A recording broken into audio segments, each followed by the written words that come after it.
Ashen clouds hung over Wyatt, Missouri like an omen as Adelaide Sutton's carriage rolled into town, the dirt road turning to mud beneath the wheels. The whispers began before she had even stepped onto the sodden ground, before the dust of her journey had settled on her mourning dress. Her arrival in this frontier town was unwelcome as the rain that had not stopped falling since the day old Mayor Sutton had written to his only daughter, begging her to come to him in his final days. Adelaide clutched her father's letter as she peered through the carriage window. The townspeople gathered on the boardwalks, their faces drawn and suspicious. She had expected grief upon her arrival, perhaps even a small gathering to welcome the mayor's daughter home after 15 years away. What she hadn't expected was fear. "Miss Sutton," the carriage driver said, his voice low as he opened the door. "I ought to warn you, things in Wyatt ain't like you might remember." Adelaide stepped down, her boots sinking slightly into the mud. At 28, she was no longer the bright-eyed girl who had left Wyatt to seek education in Boston. Years of teaching had given her a quiet confidence, but nothing had prepared her for the hostility that radiated from the townsfolk.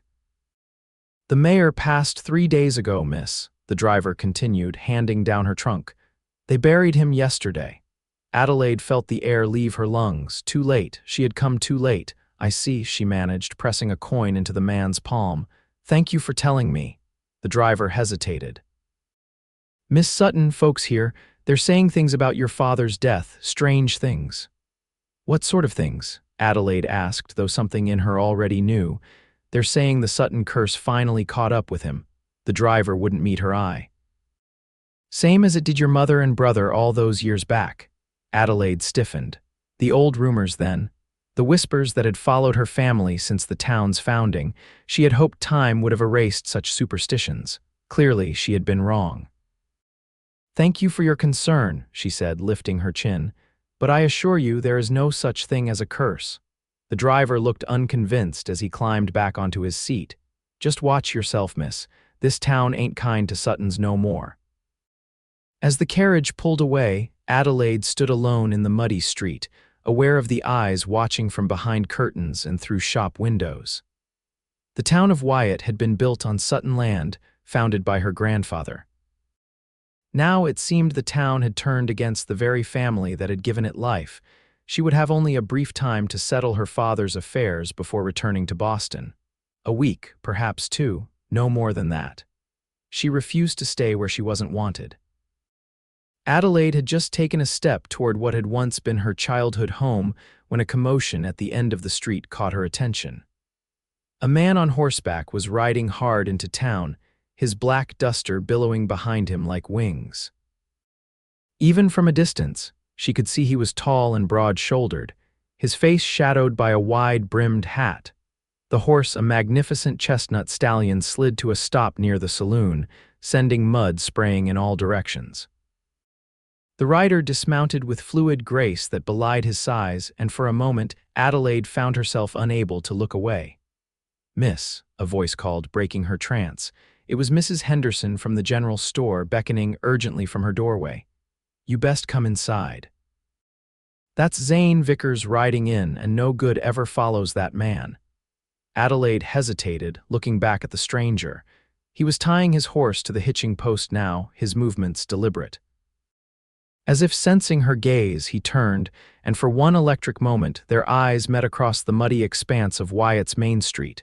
A shiver that had nothing to do with the damp chill ran down Adelaide's spine. "Miss Sutton, please." Mrs. Henderson's voice had taken on a note of genuine alarm. With one last glance at the mysterious rider, Adelaide gathered her skirts and stepped toward the store. She had enough troubles without adding a dangerous stranger to her concerns. Yet something told her their paths would cross again, and soon. The interior of Henderson's general store was warm and smelled of coffee and leather. Mrs. Henderson, a plump woman with gray-streaked hair, locked the door behind them and peered anxiously through the window. "Oh dear," she fretted. "He's headed for the sheriff's office." "No good will come of that, no good at all." Adelaide set her reticule on the counter. "Who is he, Mrs. Henderson?" The older woman turned from the window, her expression grave. Zane Vickers, bounty hunter, they say he's killed more men than smallpox. A bounty hunter, Adelaide frowned. What business would such a man have in Wyatt? That's what worries me. Mrs. Henderson poured coffee into a chipped cup and pushed it toward Adelaide. You drink this, child, you look half frozen. Adelaide accepted the cup gratefully, warming her hands around it. I had hoped to go directly to my father's house. Mrs. Henderson's face softened. I was sorry to hear about the mayor. He was a good man, no matter what folks are saying now. And what are they saying exactly? Adelaide asked, unable to keep the edge from her voice. The older woman hesitated. Just foolishness. You know how people talk. Mrs. Henderson, please. I've come all this way only to find my father already buried. I deserve to know what's being said. The shopkeeper sighed heavily. They're saying he died like your mother and brother did suddenly, with no explanation. And some are saying it wasn't natural, that the land the town was built on is cursed, and the Suttons most of all. Adelaide set down her cup with a sharp click. My mother and brother died of fever. There was nothing supernatural about it. I know that, child. But ever since the silver mine dried up and the crops failed 3 years running, folks have been looking for someone to blame. And then when the mayor took ill so sudden-like. My father was 73 years old, Adelaide said firmly. Old men die, it's the way of things, Mrs. Henderson nodded, but her eyes betrayed her doubt. Of course, now about your father's house. The door rattled suddenly as someone tried to enter, then came a heavy knock. Mrs. Henderson jumped. Who's there? She called, her voice trembling slightly. Sheriff Daniels, Mrs. Henderson, open up. Adelaide watched as the shopkeeper unlocked the door to admit a tall, thin man with a silver star pinned to his vest. His weathered face registered surprise when he saw her. Miss Sutton, I heard you'd arrived. He removed his hat. My condolences on your father's passing. Thank you, Sheriff, Adelaide replied coolly. I understand I missed the funeral. The sheriff had the grace to look uncomfortable. Yes, well, given the circumstances, we thought it best not to delay. What circumstances would those be? Sheriff Daniels exchanged a glance with Mrs. Henderson. Perhaps we could discuss this privately. Anything you have to say can be said in front of Mrs. Henderson, Adelaide insisted. She's already told me about the ridiculous rumors. The sheriff's mouth tightened. They ain't just rumors, miss. Your father's death is being investigated. Adelaide felt as though she'd been doused in cold water. Investigated for what? There were irregularities. What sort of irregularities? Before the sheriff could answer, the door swung open again. Adelaide turned to find herself face to face with the bounty hunter.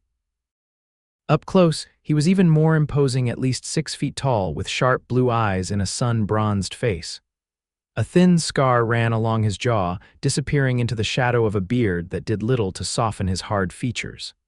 Vickers, the sheriff said, his tone distinctly unwelcoming.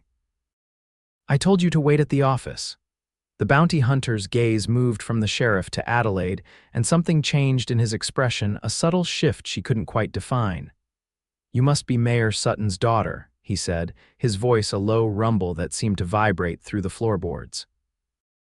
Adelaide lifted her chin. I am, and you're trespassing in a private conversation. A corner of his mouth lifted in what might have been amusement. Apologies, madam.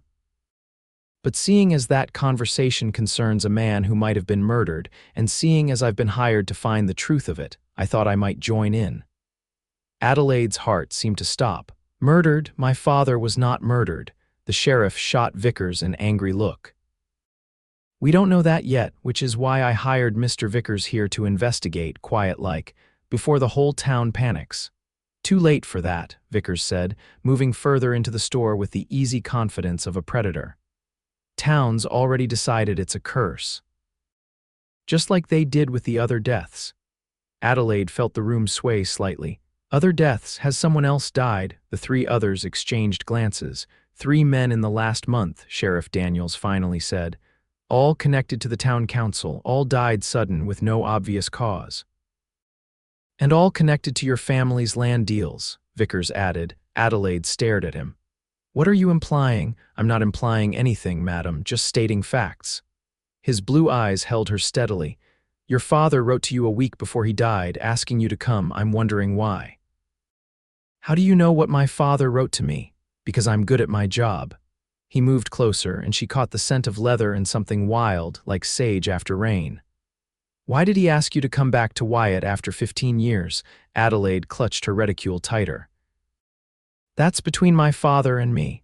Vickers studied her for a long moment. Fair enough, but you should know, Miss Sutton, that some folks in town think you came back to continue whatever's been killing these men. Adelaide felt heat rising to her cheeks. That's absurd. I hadn't set foot in Wyatt for 15 years before today. Some would say a curse doesn't need its caster to be present. And do you believe in curses, Mr. Vickers? She challenged. A ghost of a smile touched his lips. I believe in human greed and desperation, madam. I find they explain most evils in this world. Adelaide felt a grudging respect for the man, despite his intrusion. At least he didn't seem to believe she was some kind of witch. Sheriff, she said, turning from the bounty hunter's intense gaze. I'd like to go to my father's house now. Sheriff Daniels cleared his throat.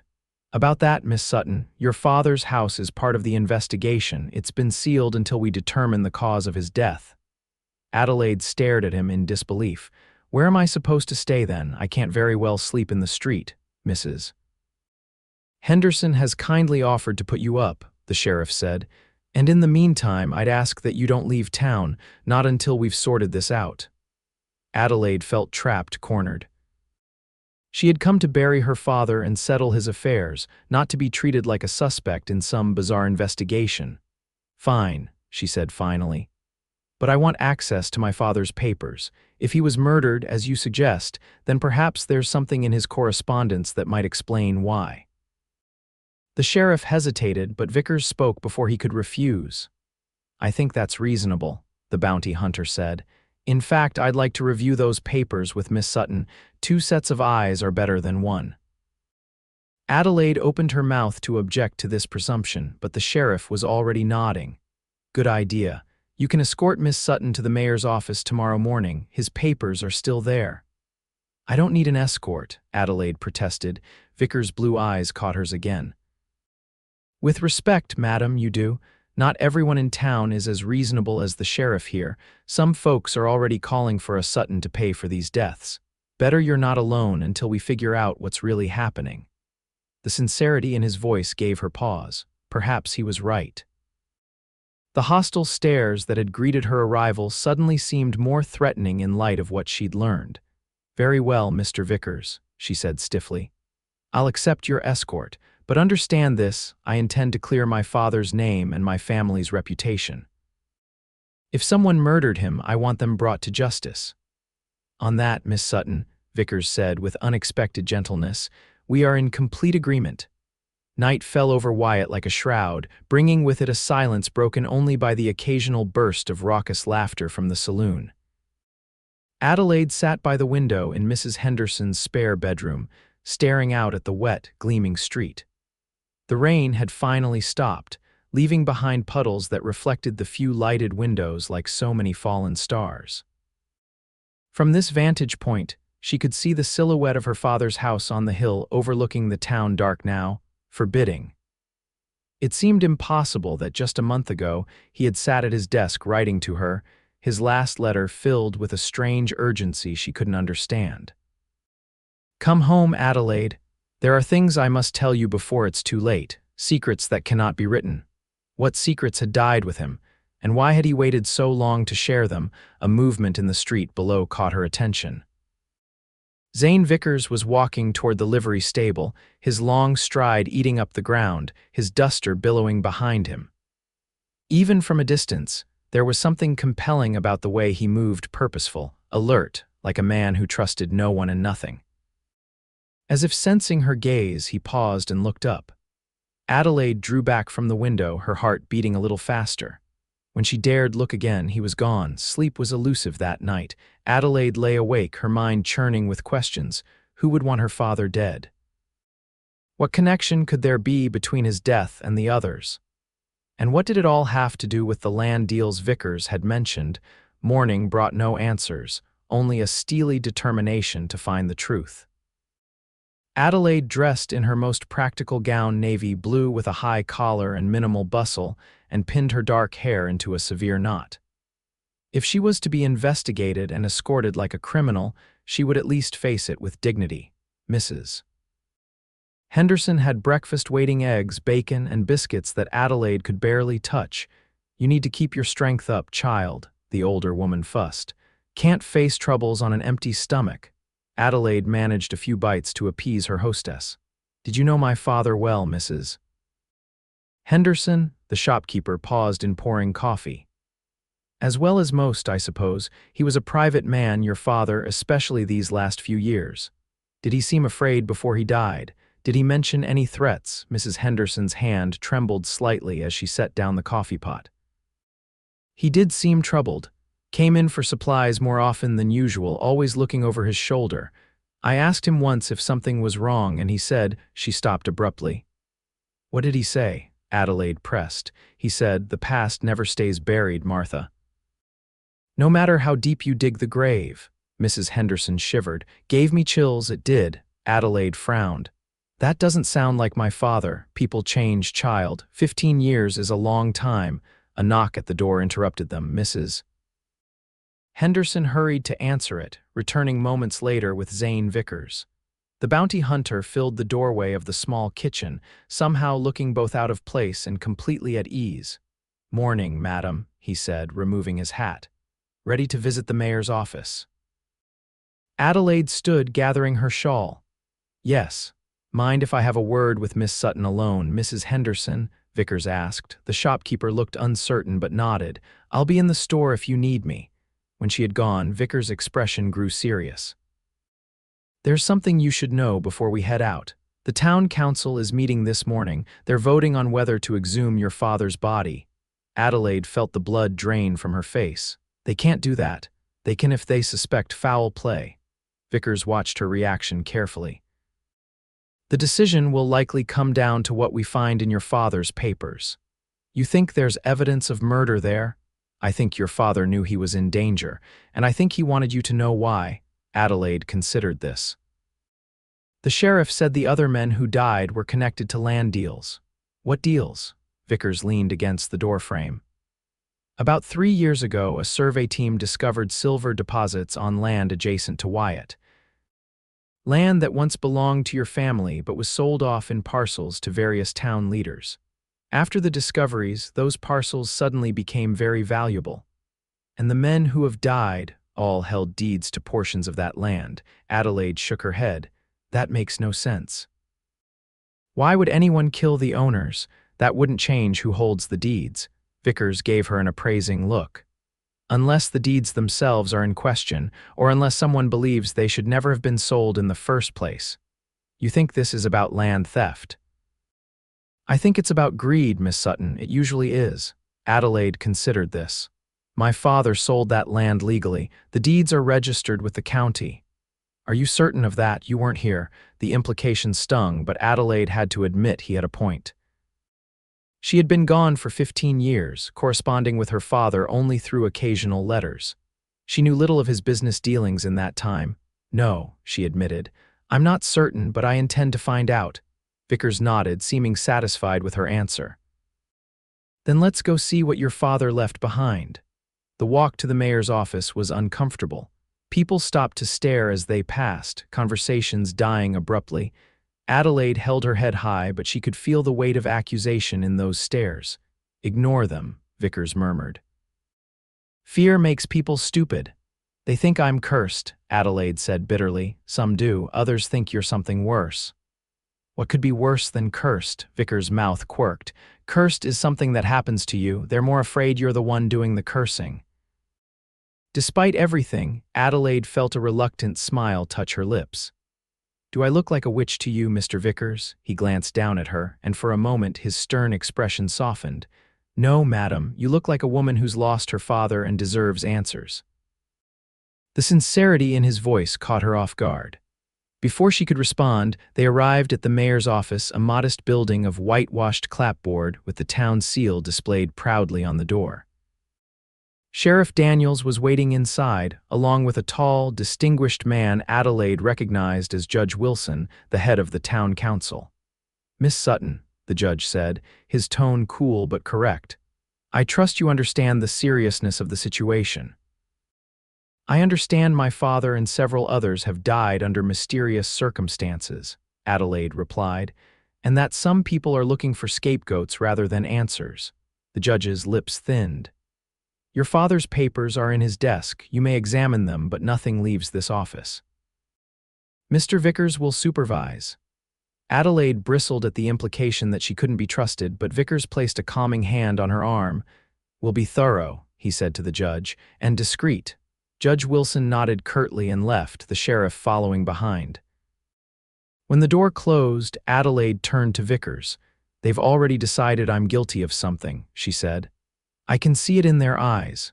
People fear what they don't understand, Vickers replied, and sudden death without explanation is high on that list. Adelaide moved to her father's desk, running her fingers over the polished wood. He sat here just weeks ago, writing to me, alive. Now they want to dig him up like some criminal's corpse.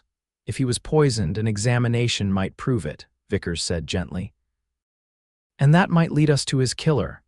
Adelaide nodded reluctantly. You're right, it's just undignified. Death usually is. Vickers moved to stand beside her. Shall we? Together, they began sorting through the contents of Mayor Sutton's desk. There were town records, personal correspondence, and ledgers filled with neat columns of figures. Adelaide found herself admiring Vickers' methodical approach. He missed nothing, treating each document with careful consideration. Your father was an organized man, he commented as they worked. He was a banker before he became mayor, Adelaide explained. Numbers were his first language.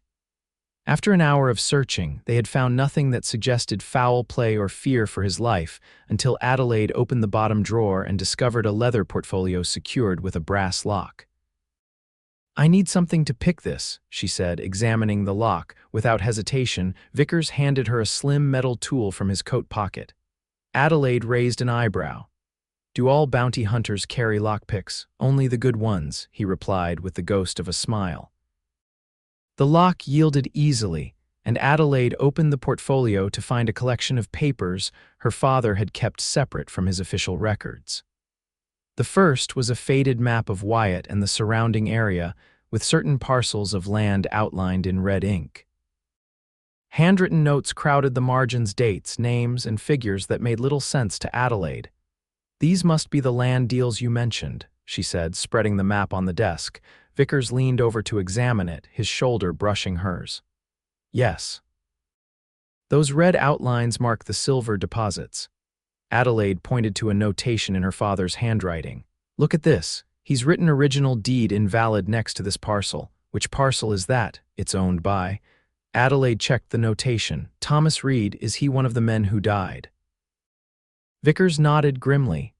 First one, found dead in his bed 6 weeks ago. No marks, no signs of struggle, just stopped breathing in his sleep, according to Doc Hansen. Adelaide continued through the papers, finding similar notations beside other parcels. Invalid deed, fraudulent claim. Purchased under false pretenses. Each corresponded to land now owned by men who had recently died or, in her father's case, were now dead. He knew, she whispered. He knew something was wrong with these sales. Question is, did he discover it before or after the men started dying? Vickers murmured.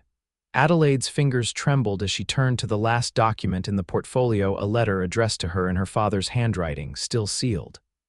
She broke the seal with unsteady hands and read, My dear Adelaide, if you are reading this, I fear I may already be gone. What I have discovered puts me in grave danger, but I cannot stay silent any longer. The silver deposits found on our former lands have driven good men to terrible deeds. The sales were fraudulent, the deeds signed under duress or through deception. I have proof which I've hidden where only a Sutton would think to look. I suspect some on the council know I've uncovered their scheme. Strange things have been happening. Reed died, then Morrison. Both owned land acquired through questionable means. I may be next. They will blame our family's curse. That old superstition has always been useful for those wishing to divert attention from human wrongdoing. Do not believe it, daughter. Find the proof. It's in the place where your mother always said stars fell to earth. With all my love, your father. Adelaide handed the letter to Vickers, her hand shaking. He knew someone was killing them. He tried to warn me. Vickers read the letter quickly, his expression darkening. Your father was a brave man. He could have fled, but he stayed to gather evidence. Evidence he hid where only a Sutton would think to look. Adelaide frowned. The place where your mother always said stars fell to earth. What could that mean? It's clearly someplace significant to your family. Vickers folded the letter carefully and returned it to her. Somewhere on your family's property, perhaps? Adelaide nodded slowly.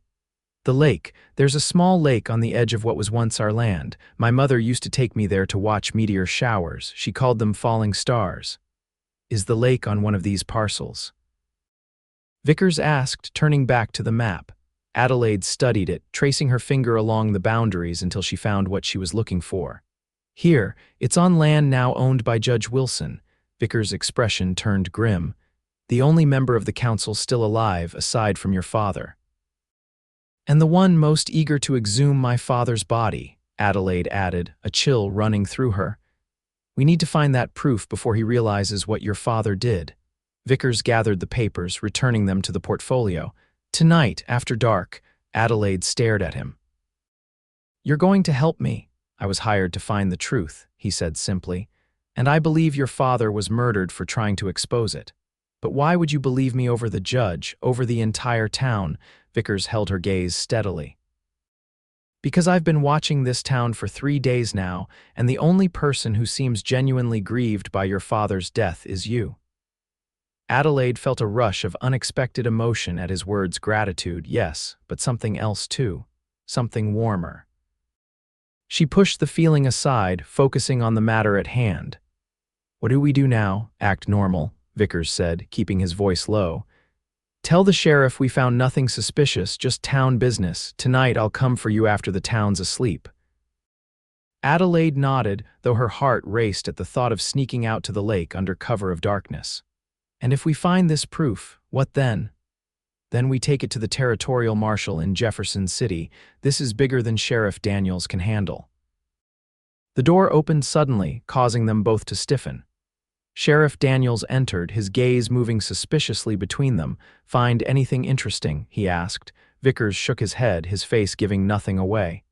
Just town records and personal correspondence, nothing that explains the deaths. The sheriff looked disappointed. Judge Wilson wants to know if you've finished. The council's waiting on your report. We've seen enough, Vickers said, standing. I'll speak to the judge. Miss Sutton should return to Mrs. Henderson's. It's been a difficult morning for her. Adelaide understood his strategy. Separate, reveal nothing, wait for nightfall. She nodded, gathering her shawl. Yes, I find I'm quite fatigued, she said, forcing a tremor into her voice. If you'll excuse me. The sheriff stepped aside to let her pass, but his gaze remained suspicious. Remember, Miss Sutton, don't leave town. I wouldn't dream of it, Sheriff, Adelaide replied, meeting his eyes steadily. Not until I know what happened to my father. As she walked back through town, Adelaide felt as though a weight had been lifted from her shoulders. She was no longer alone in her quest for truth. Somehow, against all odds, she had found an ally in the most unlikely of men, a dangerous bounty hunter with eyes like the summer sky and a determination that matched her own. Tonight, they would find the proof her father had hidden. And then, perhaps, the real curse of Wyatt would finally be broken. The remainder of the day passed with excruciating slowness. Adelaide helped Mrs. Henderson in the store, grateful for the distraction of measuring fabric and counting change.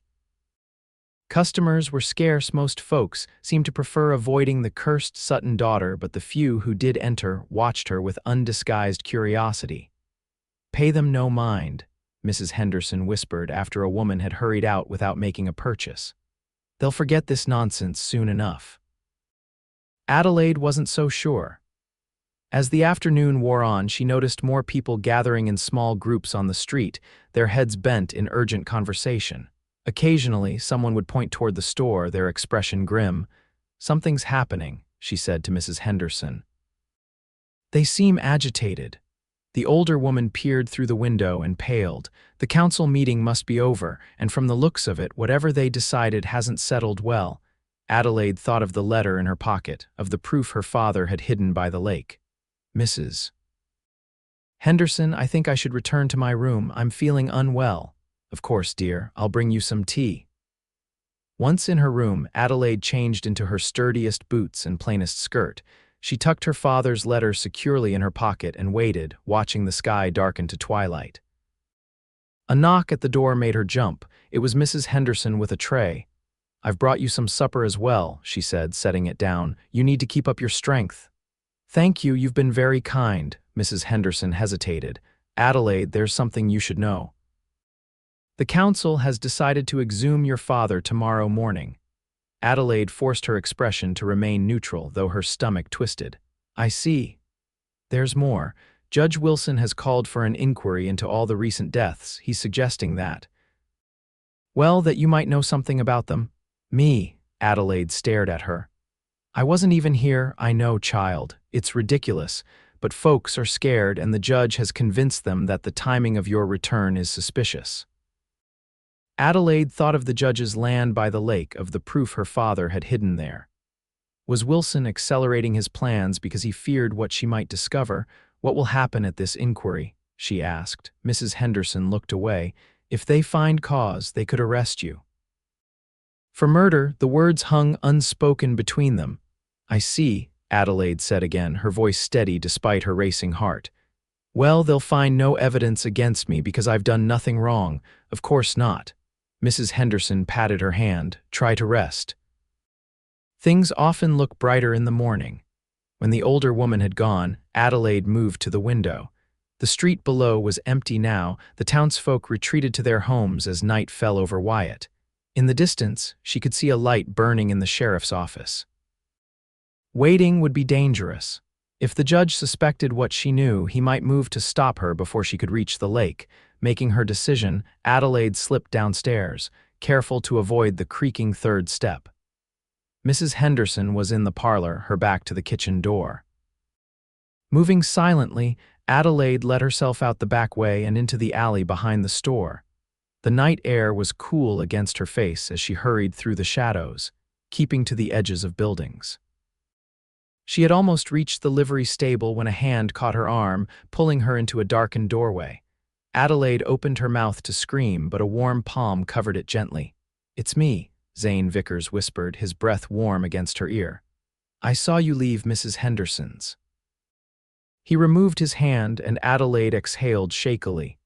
"You frightened me half to death. Sorry about that, but it's not safe for you to be out alone. The town's on edge." "I know. Mrs. Henderson told me about the council's decision." Adelaide looked up at him, aware of how close they were standing in the narrow doorway.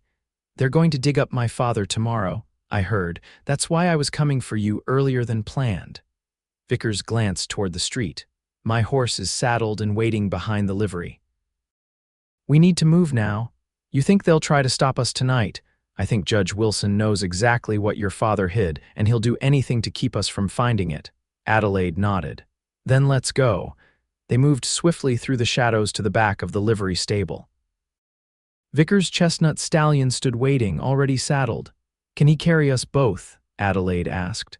"Atlas can carry twice our weight without breaking a sweat," Vickers said, patting the horse's powerful neck, "but you'll have to ride close."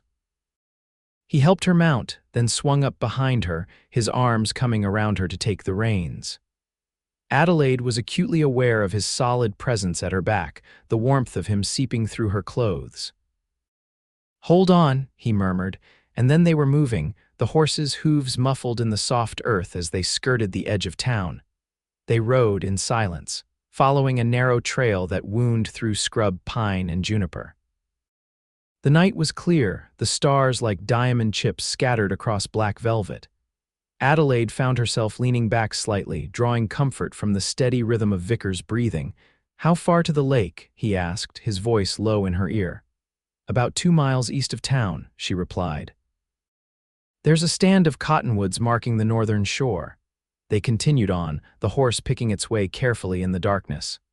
Adelaide's mind raced, trying to imagine what proof her father could have hidden: forged documents, witness statements. And how had he known he might not live to reveal it himself? The trail widened as they entered a small valley. Ahead, Adelaide could see the silver gleam of water reflecting starlight. "There," she said. "That's it." Vickers guided the horse to the edge of the trees and dismounted, then reached up to help her down. His hands at her waist were strong and steady, and for a moment after her feet touched the ground, neither of them moved. "Where would your father have hidden something?" Vickers asked, his voice oddly husky. Adelaide forced herself to focus. "There's a fallen log by the water. My mother used to sit there to watch the meteor showers. She said it was the perfect spot to see stars fall to Earth." They moved through the trees until they reached the shore. The fallen log was still there, weathered by years of sun and rain, but recognizable. Adelaide approached it slowly, memories washing over her mother's laugh, her father's deep voice telling stories of constellations. "It would be somewhere waterproof," she murmured, running her hands along the log. "Something that could withstand the elements." Vickers knelt beside her, examining the log carefully. "Here," he said, pointing to a small hollow in the underside, "the wood's been carved out." Adelaide leaned closer. In the dim starlight, she could just make out a metal box wedged into the hollow, secured with a small padlock.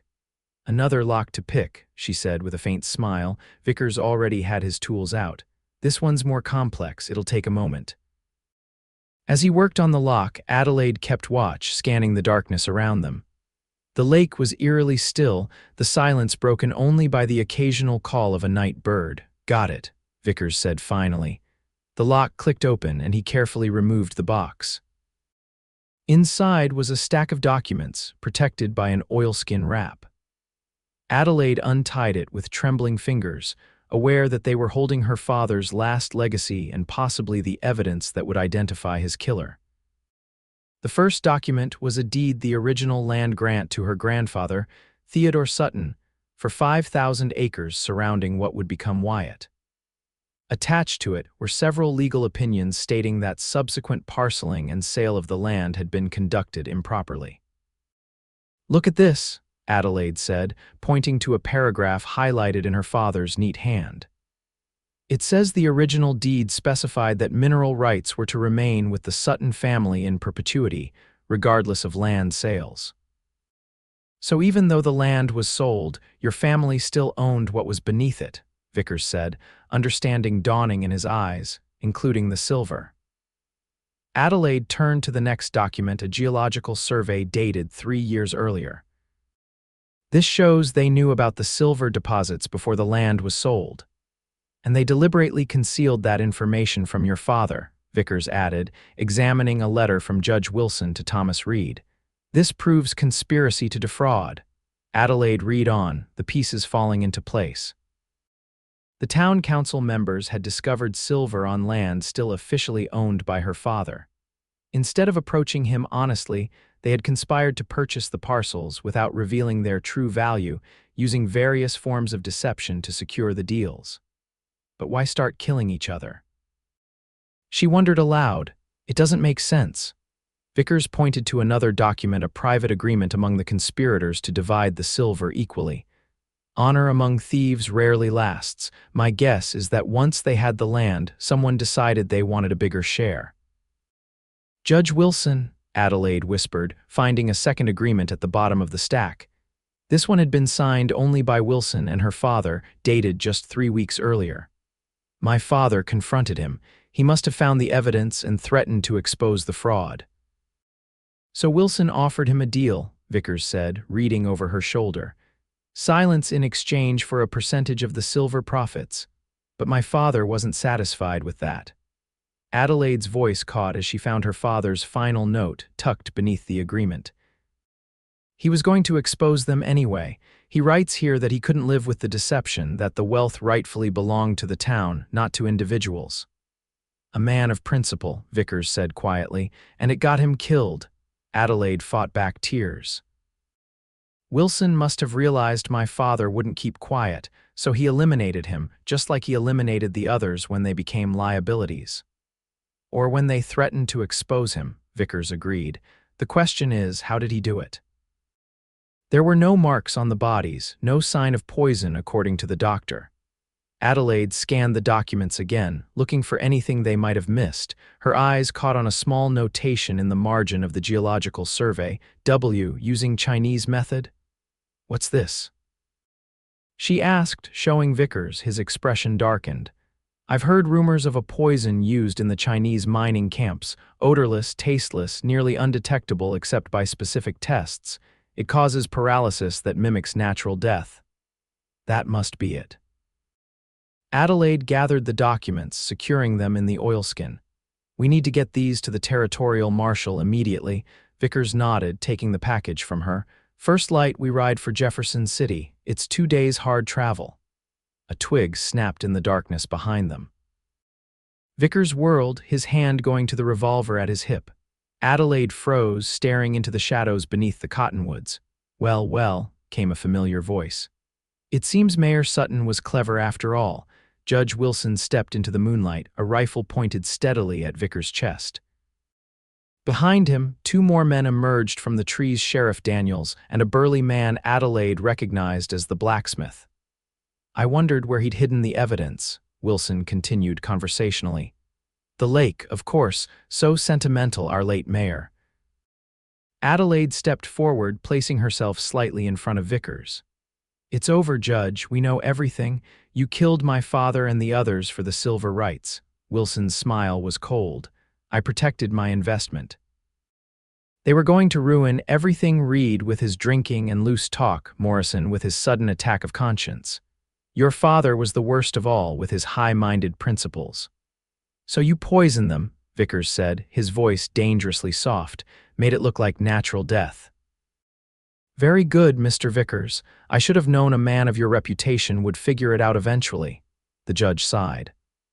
Unfortunately, I can't allow you to leave with those documents. That would be inconvenient. 3 more mysterious deaths, Adelaide challenged.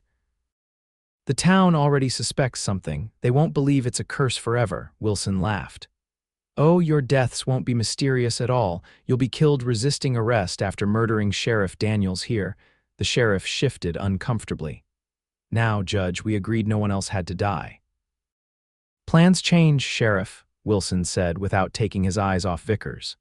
Miss Sutton has proven surprisingly resourceful, and Mr. Vickers is clearly not the mercenary I took him for. Vickers moved subtly, angling his body to shield Adelaide. You're making a mistake, Wilson. I'm not that easy to kill. Perhaps not, but the woman, Wilson's smile widened. I think you'll find your options limited when I put a bullet in her pretty head. The rifle swung toward Adelaide, and several things happened at once. Vickers lunged, shoving her aside as the rifle cracked. The sheriff yelled, drawing his own weapon. And from the darkness behind Wilson came the thunder of hoofbeats. Adelaide hit the ground hard, the breath knocked from her lungs. She rolled, disoriented, as more shots rang out. Through the chaos, she saw Vickers grappling with Wilson, the 2 men locked in a desperate struggle for the rifle. The sheriff and the blacksmith were backing away, firing toward the trees where at least a dozen riders had emerged, surrounding them. U.S. Marshal, a voice bellowed. Drop your weapons. Adelaide staggered to her feet as the shooting stopped. Wilson was on his knees, Vickers standing over him with the rifle now pointed at the judge's head. The sheriff and blacksmith had their hands raised in surrender. A man dismounted from his horse and approached, the silver star of a federal marshal gleaming on his chest.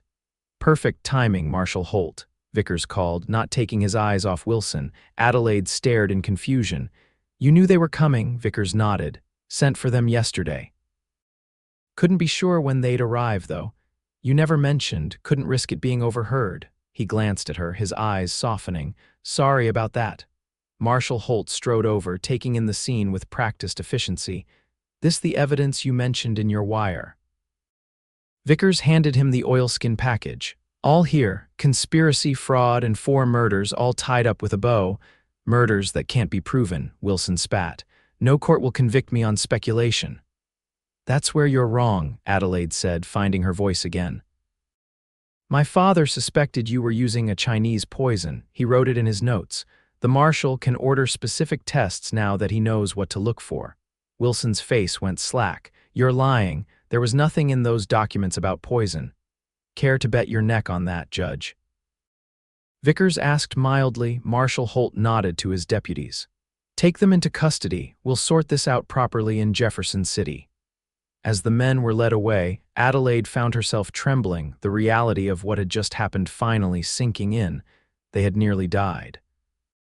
Her father's killer had been caught, and somehow, in the midst of it all, she had come to trust a dangerous bounty hunter with her life. Vickers was at her side in an instant, his hand warm on her shoulder. "Are you hurt?" She shook her head. "Just shaken." "You did well," he said softly. "Your father would be proud." The simple words broke something in her, and tears she had held back for days finally spilled over. Adelaide turned, pressing her face against Vickers' chest as sobs racked her body. His arms came around her, strong and sure, holding her as the storm of grief passed through her. "I'm sorry," she mumbled against his shirt. "Nothing to be sorry for," he murmured, his hand making gentle circles on her back. "It's been a hell of a day." When she finally pulled back, wiping her eyes, she found him watching her with an expression she couldn't quite define. Concern, certainly, but something else too. Something that made her heart beat a little faster. "What happens now?" she asked. "Now," he said, his voice gentle, "we go back to town and tell them the curse of Wyatt has been broken." Dawn was breaking over Wyatt as they rode back into town, Marshal Holt and his deputies escorting the prisoners.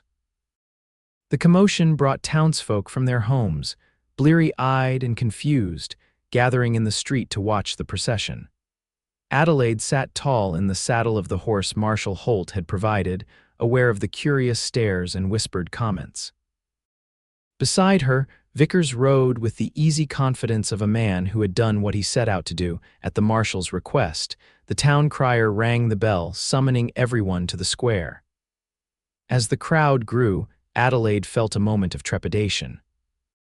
These people had been ready to blame her for mysterious deaths only yesterday. Would they believe the truth now? Marshal Holt mounted the steps of the courthouse, his voice carrying across the square as he explained what had happened: the conspiracy, the murders, the evidence found by the lake. As he spoke, Adelaide watched the faces in the crowd change from suspicion to shock, then to anger directed at the three men being held in custody. When the marshal finished, a heavy silence fell over the square, broken only when Mrs. Henderson pushed through the crowd to embrace Adelaide. "I knew you couldn't have had anything to do with it," the older woman said fiercely. "Your father was a good man. He didn't deserve this." Others came forward, then townsfolk who had known Adelaide as a child, who had respected her father, who were ashamed of how quickly they had embraced superstition over reason. "We'll need statements from you both," Marshal Holt told Adelaide and Vickers when the crowd began to disperse. "And you'll have to testify at the trial in Jefferson City." "Of course," Adelaide agreed, "whatever it takes to see justice done." "What about the silver rights?" Vickers asked. "According to the documents, they still belong to the Sutton family," the marshal nodded. "By law, yes. Though proving it might require a separate legal action." Adelaide thought of the wealth that lay beneath the land, of what it could mean for Wyatt, a town that had struggled for years with failing crops and dwindling resources. "I don't want it," she said firmly. "My father believed the silver should benefit the entire town, not individuals. I intend to honor that belief." Vickers looked at her with surprise and something like admiration. "You're giving up a fortune?" "I'm giving up wealth I never earned for a clear conscience," she corrected him. "Besides, I have a life in Boston, a teaching position I enjoy." "Then I'd say Wyatt's loss is Boston's gain," Vickers said quietly. The marshal cleared his throat. "Well, that's a generous decision, Miss Sutton. Once the legal matters are settled, perhaps you could establish a town trust to manage the resources." "An excellent suggestion," Adelaide agreed. "And since I can't stay to oversee it, I'll need to appoint a trustworthy administrator." Her eyes met Vickers, a question in them. He looked away, his expression unreadable. "We can discuss the details later," the marshal said. "For now, my men and I will secure the prisoners for transport. We leave for Jefferson City tomorrow." As the marshal walked away, Adelaide found herself alone with Vickers for the first time since the confrontation at the lake. The morning sun caught the gold in his hair, softening the hard lines of his face. "Thank you," she said simply, "for believing me, for helping me find the truth." Vickers shrugged, looking uncomfortable with her gratitude. I was just doing my job. No, Adelaide shook her head. Your job was to investigate the deaths. You went far beyond that. He was silent for a moment, his blue eyes searching her face. Maybe I found something worth protecting. The words hung between them, laden with meaning neither was ready to voice. What will you do now? Adelaide asked, changing the subject. After the trial, I mean. What I always do, Vickers replied. Find the next job, keep moving. Is that what you want, to keep moving forever? He smiled faintly. Never really thought about what I want, just what needs doing. Adelaide found herself wanting to reach out to touch his face to tell him there were other ways to live. Instead, she said, well, if you ever find yourself in Boston, I hope you'll call on me. Boston's a long way from my usual territory. Yes, she agreed softly, I suppose it is. The day passed in a blur of statements and preparations. Adelaide was given access to her father's house at last, where she sorted through personal effects with a heavy heart. Each object his favorite pipe, the worn Bible on his nightstand, the spectacles folded neatly beside it brought fresh waves of grief. Mrs. Henderson insisted Adelaide stay with her rather than alone in the house, an offer Adelaide gratefully accepted. That evening, as they sat in the parlor after supper, the older woman broached a subject Adelaide had been avoiding. That Mr. Vickers, she began, her knitting needles clicking steadily. He's quite taken with you, you know. Adelaide felt heat rise to her cheeks. I don't think so. He's just a man who did his duty. Mrs. Henderson made a skeptical noise. I've been around long enough to recognize when a man looks at a woman like she's the answer to a question he didn't know he was asking. You're being romantic, Mrs. Henderson, Adelaide protested, though her heart quickened at the thought. Maybe so, but I also know you'll be leaving for Boston soon, and some chances don't come around twice. Adelaide stared into the fire, thinking of Zane Vickers, his courage, his integrity, the gentle way he had held her while she cried. We're from different worlds. Worlds can change, Mrs. Henderson said simply. They do it all the time. The next morning dawned clear and cool. Adelaide dressed carefully in her navy traveling dress, preparing for the journey to Jefferson City. She would ride with the marshal's party, give her testimony, then take the train east to Boston, back to her life. Back to teaching young ladies about literature and mathematics in a prim schoolroom far from the dangers and passions of the frontier. It was what she had planned. What made sense. Yet as she packed her valise, Adelaide found herself hesitating, wondering if sense was all that mattered in life. A knock at the front door interrupted her thoughts. Mrs. Henderson called up that someone was asking for her. Heart quickening, Adelaide descended the stairs to find Zane Vickers standing in the parlor, hat in hand. Mr. Vickers, she said, suddenly breathless. Good morning, Miss Sutton. He nodded, looking uncharacteristically uncertain. I hope I'm not intruding. Not at all. We're nearly ready to depart. Mrs. Henderson discreetly excused herself, leaving them alone. Vickers cleared his throat. I wanted to give you something before we left, he said, reaching into his coat. He withdrew a small wooden box, intricately carved with stars and moons. I found it among your father's things when we were searching his office. Sheriff Daniels didn't think it important, but I thought you might want it. Adelaide took the box, running her fingers over the delicate carving. My mother's, she whispered. She kept her favorite brooch in this. I thought it was lost years ago. Open it, Vickers urged gently. Inside was not a brooch, but a small silver locket on a fine chain. Adelaide recognized it immediately. Her mother had worn it every day of her life. I remember this, she said, her voice thick with emotion. There's a picture inside of my father and mother on their wedding day. With trembling fingers, she opened the locket, expecting to see the familiar miniature portrait. Instead, she found a tiny scrap of paper, folded many times to fit the small space. Unfolding it carefully, she read the message written in her father's hand. My dearest Adelaide, if you are reading this, remember that curses are made by men, not fate. What men make, they can unmake. The true treasure of Wyatt has always been its people, not its silver. Find your own treasure, daughter. Find what makes you believe. Adelaide looked up at Vickers, tears blurring her vision. He knew, somehow he knew I would need this message.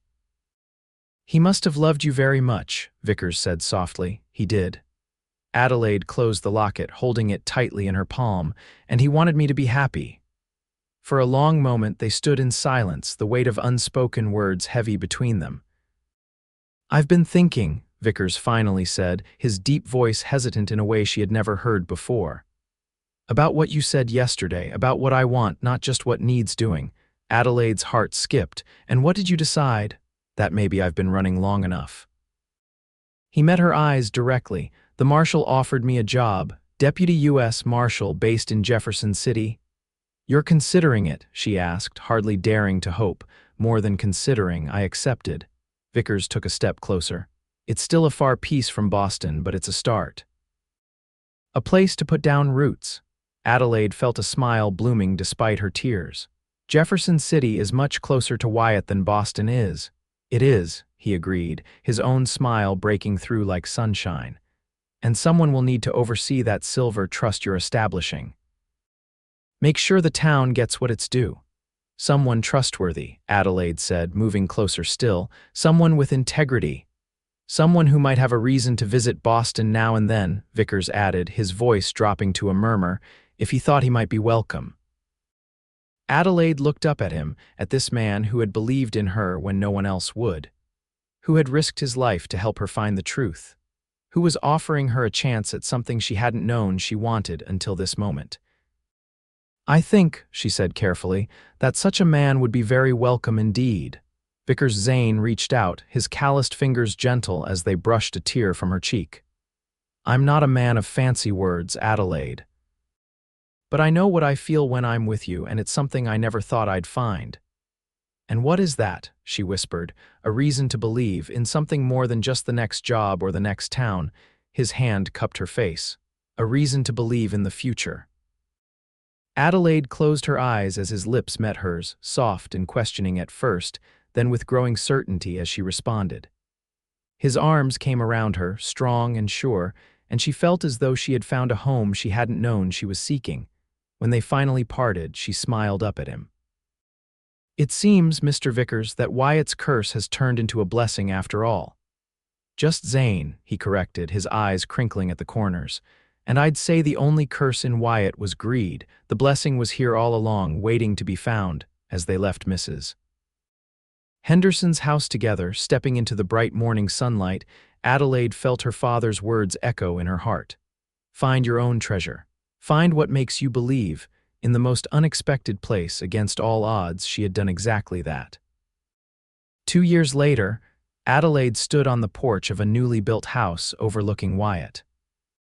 Below, the town was transformed, new buildings rising where dilapidated structures had once stood, streets properly graded and lined with young trees, a schoolhouse twice the size of the old one filled with eager students.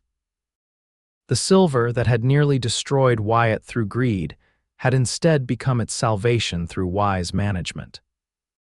The trust Adelaide had established, overseen by a council of elected citizens, ensured that the wealth benefited everyone, funding public works and education rather than individual fortunes.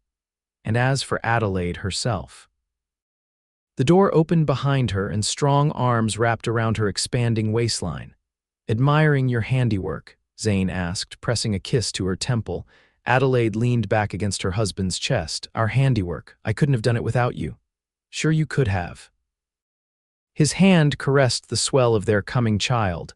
"You're the most determined woman I've ever known." She turned in his arms to face him. "Perhaps, but I wouldn't have been nearly as happy doing it alone." 2 years of marriage had softened some of the hard edges that life as a bounty hunter had given Zane, though he remained as capable and strong as ever. His position as U.S. Marshal for the district kept him busy, but he had proven to be as dedicated to justice as he was to his new family. "Any regrets?" he asked, his blue eyes searching hers as they sometimes did, as though still not quite believing his good fortune. "About giving up Boston," Adelaide shook her head. "Not one, though I do think our children will benefit from educational trips east when they're older. There's much to be said for exposing them to different ways of life." "Children, plural," Zane raised an eyebrow. "Getting ahead of ourselves, aren't we? This one isn't even born yet." Adelaide smiled mysteriously. A mother knows these things. He laughed, the sound still a rare enough delight to make her heart sing. I'll take your word for it, Mrs. Vickers, you haven't been wrong yet. Below them, the town bell rang, signaling the end of the school day. Children spilled from the schoolhouse, their voices carrying up the hill like music. Do you ever think about it? Adelaide asked, watching the scene. How different things might have been if my father hadn't hidden those documents, if you hadn't been hired to investigate. Zane was quiet for a moment, considering. I think some things are meant to be one way or another. If not that way, then some other. Fate, she teased. From a man who doesn't believe in curses, not fate, he corrected, turning her to face him fully. Choice. Your father chose to do what was right, even knowing it might cost him his life. You chose to seek the truth, even when it would have been easier to run. I chose to believe in you, even when everything pointed elsewhere. He touched her face gently. And every day I choose you, Adelaide. That's not fate, it's the best decision I ever made. Adelaide rose on tiptoe to kiss him, still marveling at how this man, once a stranger, now her heart's companion, could make her feel so completely understood. And I choose you, she whispered against his lips. My reason to believe. As the sun began its descent toward the western horizon, casting the town of Wyatt in golden light, Adelaide thought of the journey that had brought her here. A journey that began with grief and danger but had led to purpose and love. The town that had once called her cursed now looked to her as one of its greatest blessings.